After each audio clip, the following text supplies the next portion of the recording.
What is up, Echo family? Jim Taddeo here. I am with our Rockstar small group leader, Stephen Snow, the man, the myth, the legend. And we're meeting with you guys today to talk about partnering with parents.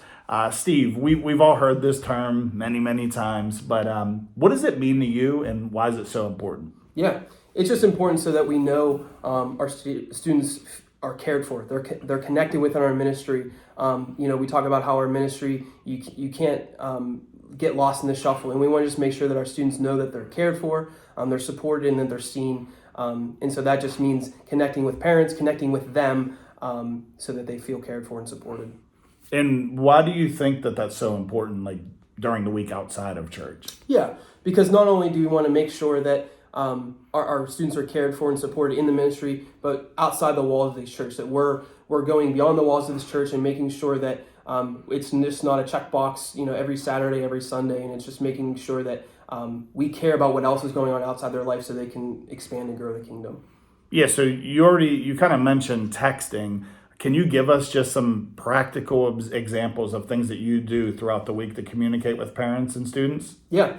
So I'm texting them the flow of our ministry, what's going on in terms of if it's a game day weekend or there's some sort of prize coming up this week or something that we want them to really be there for, fall kickoff or whatever it is. So just texting them and letting them know, what's going on inside the ministry that week as a reminder, so that they know that I can answer any questions that they might have about what's coming up and or if somebody's not going to be there, how we can also support them if they can't be there in person with us. I love that. And I've even heard you texting people about, how did so-and-so's basketball game go and stuff. Like, are they receptive to that stuff? Yeah. So letting me know like their basketball schedule, or where I can connect with them outside of a church outside the walls of this church, or if that's doing different volunteer projects or things like that. So there's been opportunities where I connect with them and have that relationship, so they're more comfortable to come to me and say, hey, so-and-so struggling with this week, or they're doing really well, or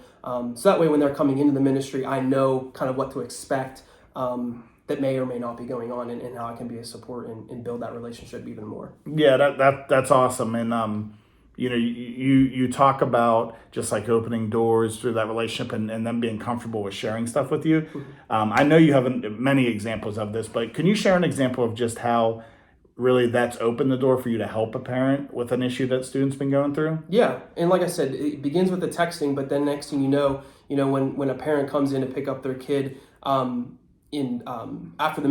service that week, then they're connecting with me in person saying, hey, so-and-so really, their student, or they really want to get connected further in our ministry. Can you connect my student with friends in their area, or help them grow socially? And so that's things that I can do, and then point them to different peers within our small group, or adults that they can connect with. And I've really seen how that's really grown and flourished, because this one student I'm speaking of specifically has brought students into our ministry. Their parents are bringing their friends into our ministry, and then the kingdom is growing, and we're going beyond the walls of this church. So that's been really cool to do. Wow, that's awesome. Just from a simple text and meeting with her, she told you that he was going through issues, and now you've seen him just, flourish, right? Yeah, he's grown and he's become a leader within our group, and that's what we want to see. That's what we want to do as we continue to expand the walls of our church. That's awesome. Thanks, Steve. I appreciate you, brother. I hope this blesses you guys, and I hope that you're able to take some of these tips and incorporate those with your groups. Love you guys. See you later.